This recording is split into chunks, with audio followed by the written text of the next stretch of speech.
Asheville, Knoxville. This is Kirby Smith with Lightspeed Construction. Here today to talk about metal roofs and the differences between the two metal roofing systems. I've actually got a customer who stopped by our office today. His name is Bob Donnell. Bob, thank you so much for stopping by. You're welcome.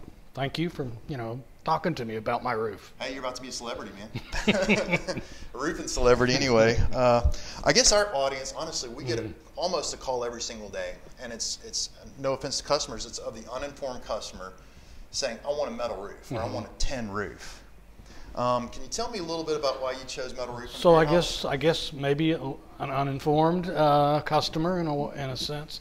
My impression was that metal roofing was better than shingled roofing, or what I call shingle roofing. Did you think about like the rain noises or anything like that? What was your experience The with rain that noises was fine. I'd actually kind of enjoy that aspect of it. I hear that all the time. Yeah. It's soothing, unless there's a major thunderstorm, and then with the wind, it has a little bit of a scary sound, if you want. Well, I don't want to be woken up with scary sounds in the middle of the night. But I'm a light sleeper. It doesn't bother me. It bothers my wife a little bit, but and just under the impression that metal roofs had a longer life span to them in terms of holding up. Any part of your background where you were involved in construction? Have you done anything like that? I have done construction. I used to do framing, carpentry. Me too. And I've done a little bit of roofing. It was all shingle roof many, many years ago. So what I'm going to say is that even if you're an experienced, seasoned contractor or somebody that's worked in the trades, you may not necessarily know the difference between standing seam, which is going to be this roofing panel, and classic ribbed roofing. Okay, so I'm going to tell you something. Bob actually came in here today and mentioned that his roof was having some issues, and he wanted to see about possibly us fixing some roof leaks that were occurring on his classic ribbed roof.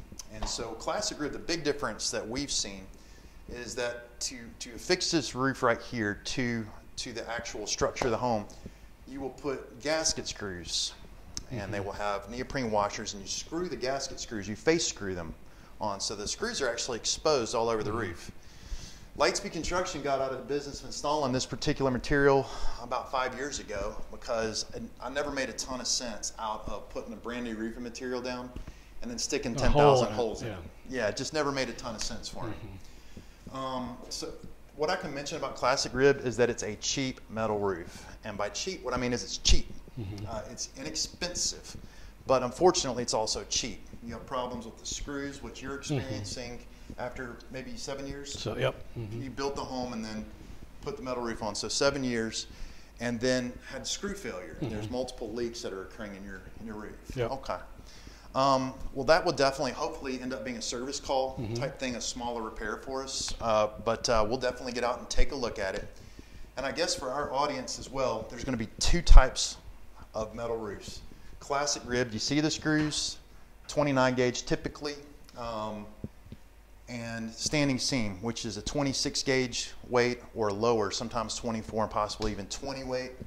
On this particular roofing system, the way that you'll know you're looking at a standing seam is that you don't see any screws. You've actually got a nail strip right here, and you screw to the nail strip for that roofing. You don't actually face nail it. You shouldn't really see any screws exposed on this roof.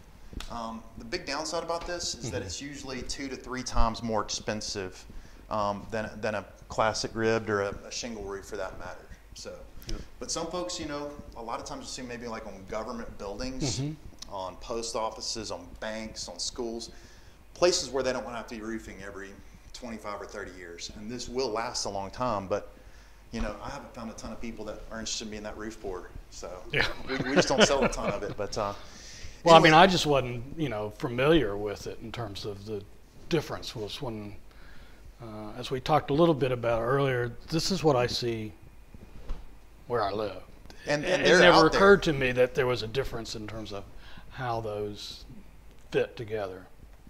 Yeah, and these roofs are definitely out there, commonly installed. But you know, hope it works out for our owners. We certainly don't wish any ill will against them, but we just see more issues out of this roofing product. So we do service them, we do fix them from time to time, but we really just don't offer them as a service that we install that roof. So, but Bob, thank you so much for letting our audience get to know you and kind of know a little bit about your experience with your metal roof. Okay. All right, guys, give us a call if we can help. Thank you.